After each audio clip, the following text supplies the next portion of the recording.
La Coupe du monde de rugby féminine s'est terminée ce week-end. L'Angleterre est championne du monde face au Canada.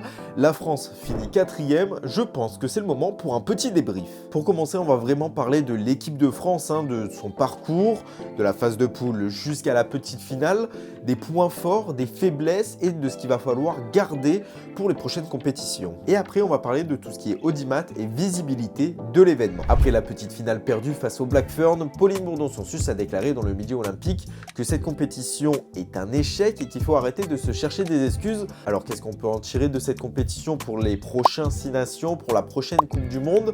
Eh bien, on va commencer sur la trajectoire de cette équipe de France, des poules jusqu'à la petite finale. Et bien directement en phase de poule, c'est plutôt comptablement parfait. 3 matchs, 3 victoires, 15 points encaissés seulement, c'est finalement très bon. Mais là vient les phases finales et ça a été une toute autre compétition, presque on pourrait dire, parce que les Bleus en quart, ça a été l'Irlande et elles ont été beaucoup mis en difficulté. Très longtemps, elles ont été menées, même par cette équipe irlandaise. Il a fallu attendre un contre de 60-70 mètres avec un sprint fabuleux de Johanna Grisé, mais au final la qualification est au bout. Il y a eu un gros mental de la part des Françaises pour ne pas lâcher ce match, pour continuer à y croire. Et après ça a été les demi-finales face à l'Angleterre où pendant 60 minutes on a fait armes égales avec cette équipe future championne du monde finalement. Et malheureusement on craque après 60 minutes et ça a été un match avec finalement des regrets parce qu'on voit qu'on n'était pas loin, on était un manque de pragmatisme avec plusieurs actions vendangées parce qu'on domine ce match, on domine totalement ce match face à l'Angleterre et finalement ça va être que des regrets pour cette demi-finale. Ce match face aux Red Roses, les Françaises ont 61% de possession, c'est aussi 564 mètres en ballon porté contre 465 pour les Anglaises, 178 courses contre 86, 22 défenseuses battues sur 21 et 18 passes au contact contre 5 face aux Anglaises. Finalement, ça a été une domination française mais un pragmatisme anglais. Les seuls secteurs du jeu où l'équipe de France, a pêché face à l'Angleterre, ça a été la mêlée fermée où elle a été beaucoup en souffrance, mais aussi dans le jeu au pied. Les coups de pied n'étaient pas assez précis, ce qui a donné énormément de relance à l'équipe d'Angleterre. Et quand on connaît notamment la qualité de relance de Ellie Kilden, de l'arrière de l'une, si ce n'est la meilleure joueuse du monde, et finalement derrière, on se prend des essais. Et la petite finale face au Blackburn, finalement, elle commençait pareil que la demi-finale face à l'Angleterre. On commence très bien avec un essai inscrit directement après un très beau temps de jeu, un French flair finalement dans toute sa splendeur, mais derrière on a du mal à garder ce score. Bien souvent on se fait punir dès qu'on marque, on reprend des points derrière, que ça soit des transformations ou des essais. Finalement ça a fait beaucoup de mal et surtout ça a galvanisé cette équipe néo-zélandaise qui en fin de première mi-temps nous ont planté 3 essais. On se reprend rapidement à notre essai en seconde période et il faut attendre la 60e minute pour avoir une réaction bleue avec 3 essais d'affilée, mais c'était trop tard, le retard était trop important et finalement le score est tel qu'il est, 42-26 et on finit au pied du podium.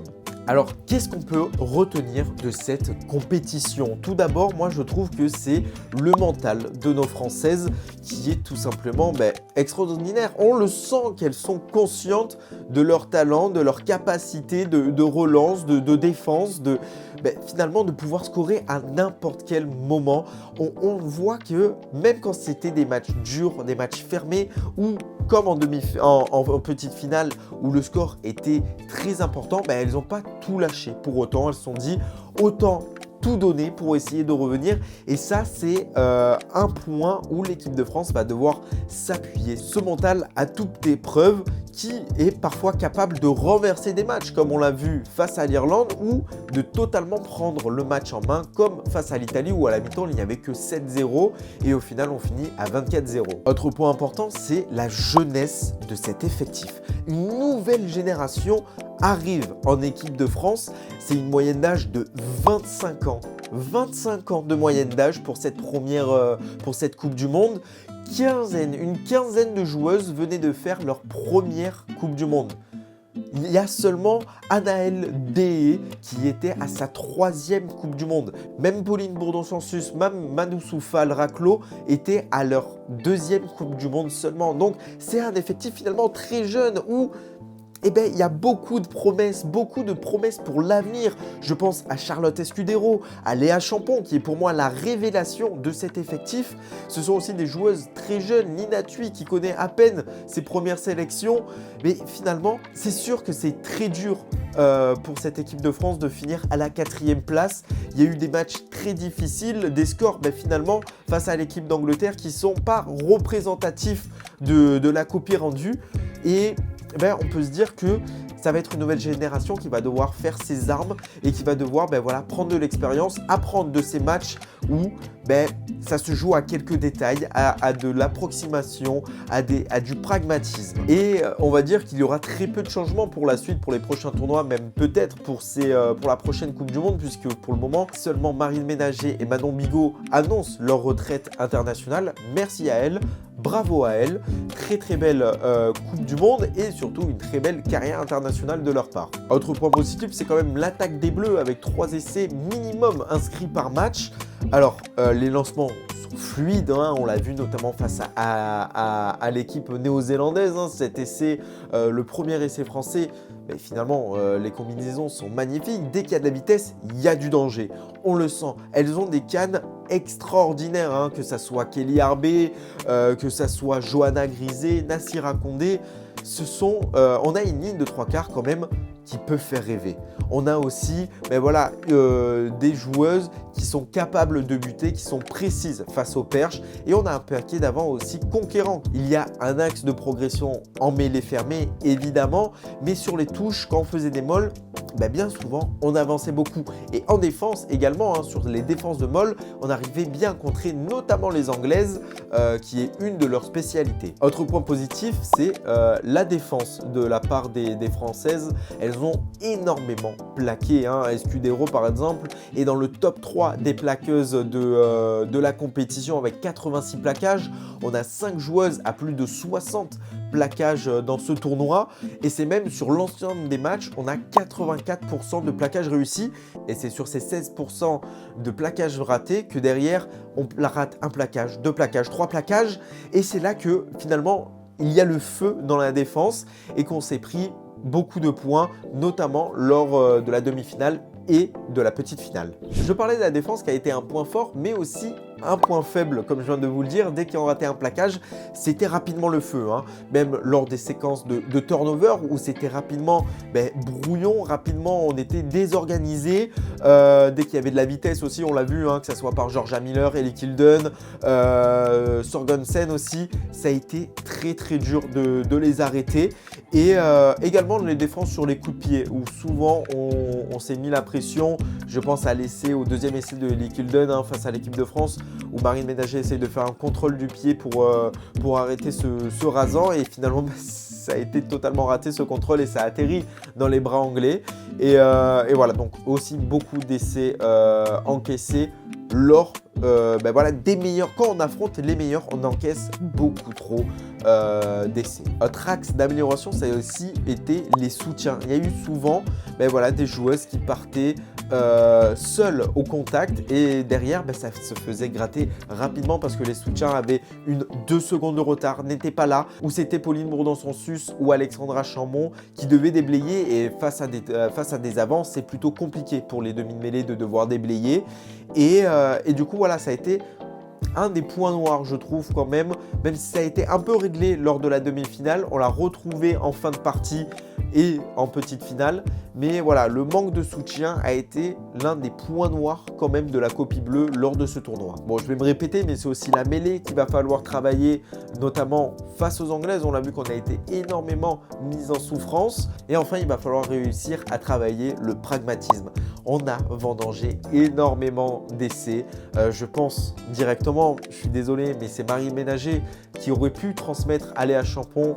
La passe est ratée et ça aurait pu être un tout autre match. On prenait les rênes face à l'Angleterre, ça aurait pu être totalement différent. Mais malheureusement, la suite fait qu'on n'a pas réussi à prendre le match en compte. Et c'est aussi quand on marque des essais à réussir à se dégager proprement et à ne pas en reprendre trop rapidement. On a fait le tour concernant l'équipe de France. On va parler un peu plus de l'influence de l'audimat, de la visibilité de cette Coupe du Monde de rugby féminine. Alors, ça a été une compétition finalement de tous les records, que ça soit dans les stades ou aussi à la télévision. Pour la finale déjà à Twickenham, c'est 82 000 spectateurs. Il y a aussi eu 42 773 spectateurs pour un match d'ouverture, ce qui est un record en termes de présence au tournoi. Et c'est aussi 375 000 billets vendus. Et c'est un record absolu pour un mondial de rugby féminin, largement au-dessus de la Coupe du Monde en 2022 ou en 2017. Pour se focaliser plus sur l'équipe de France, ça a été un record d'audimat pour TF1. France-Italie, le match d'ouverture, c'est 3,17 millions de téléspectateurs en moyenne. Un record pour un match de rugby féminin. En phase de poule, évidemment, le quart de finale, c'est 3,45 millions de téléspectateurs avec un pic à 4,6 millions en fin de match.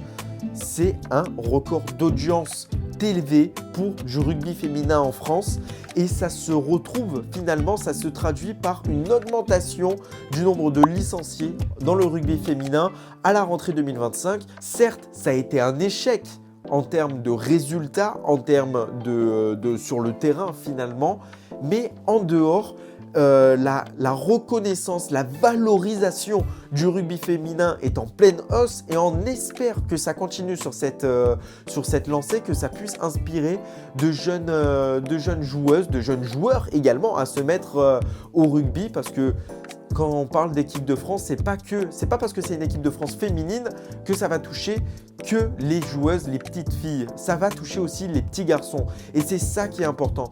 Il faut que le rugby, aussi bien masculin que féminin, touche tout le monde.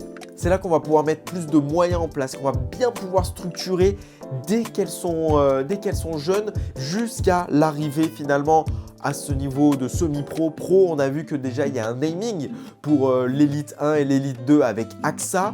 Donc c'est finalement un bon premier pas. Là, il va falloir consolider ces bases, structurer pour enfin pouvoir déjà faire en sorte qu'il y ait plus de joueuses qui soient pro à 100% parce que là seulement une quarantaine de joueuses, celles qui sont en contrat avec l'équipe de France, sont des joueuses pro. Quand on voit l'équipe d'Angleterre où le championnat est professionnel, toutes les joueuses sont professionnelles. Là, il va falloir réussir à amener le rugby féminin français au niveau du rugby féminin anglais pour espérer par la suite gagner d'autres tournois destination et gagner enfin une première Coupe du Monde. Voilà, cette vidéo est terminée. On a fait vraiment le tour, que ça soit sportif, mais aussi en termes d'audience. J'espère que la vidéo vous a plu. N'oubliez pas dans les commentaires, me dire ce que vous en avez pensé. Et évidemment, me rendre visite sur tous mes réseaux sociaux, Twitter, Twitch, TikTok, Instagram. Je suis présent de partout et moi je vous dis à la prochaine pour d'autres contenus, d'autres vidéos, d'autres débats, d'autres conversations avec vous finalement. Et je vous dis à la prochaine. Au revoir.